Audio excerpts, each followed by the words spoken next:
What does the Ames versus Ohio case mean for employers?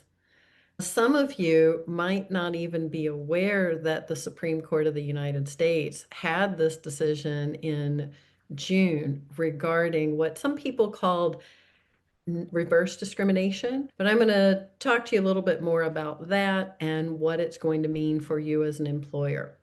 I'm Nancy Schick of Third Ear Conflict Resolution. I'm a New York employment attorney and global workplace mediator.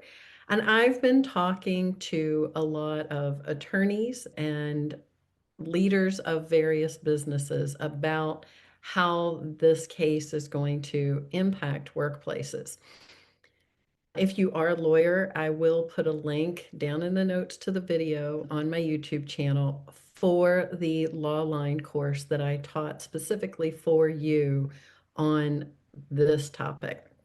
But I want to go into this a little bit more broadly for employers because I've been talking to people and getting a lot of interesting feedback about the exhaustion. It's been a rough year, a lot of change, and this seems to be adding to it at a time when you already are grappling with a lot. I understand that.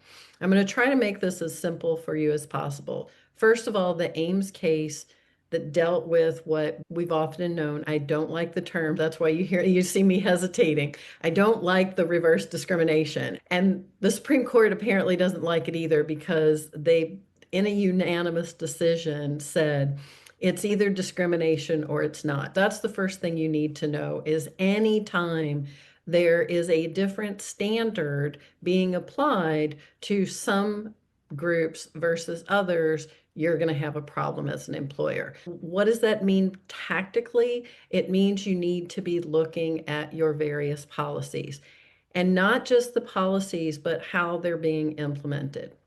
I'll give you an example of some of the cases I've been dealing with this year.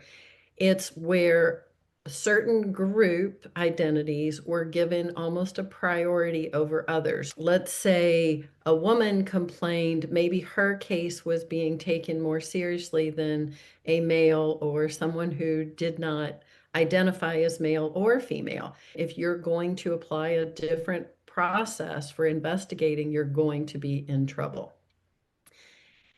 The Supreme Court also said that they're going to be looking, not surprisingly, more closely at DEI programs for that reason. What they're looking for are unlawful and divisive practices, not just the policy, but the practice. Your employees have a clearer path to litigation.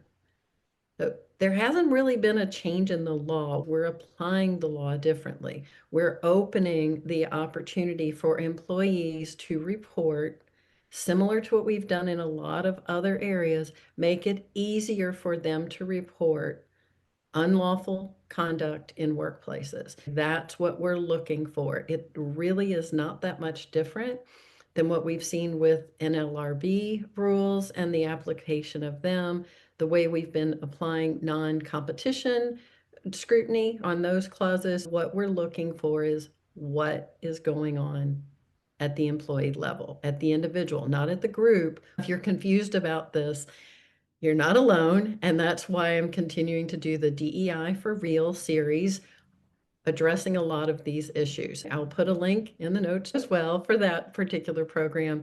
You can sign up for all of them, and we'll see you there. In the meantime, keep listening with your third ear for those hurts you can heal.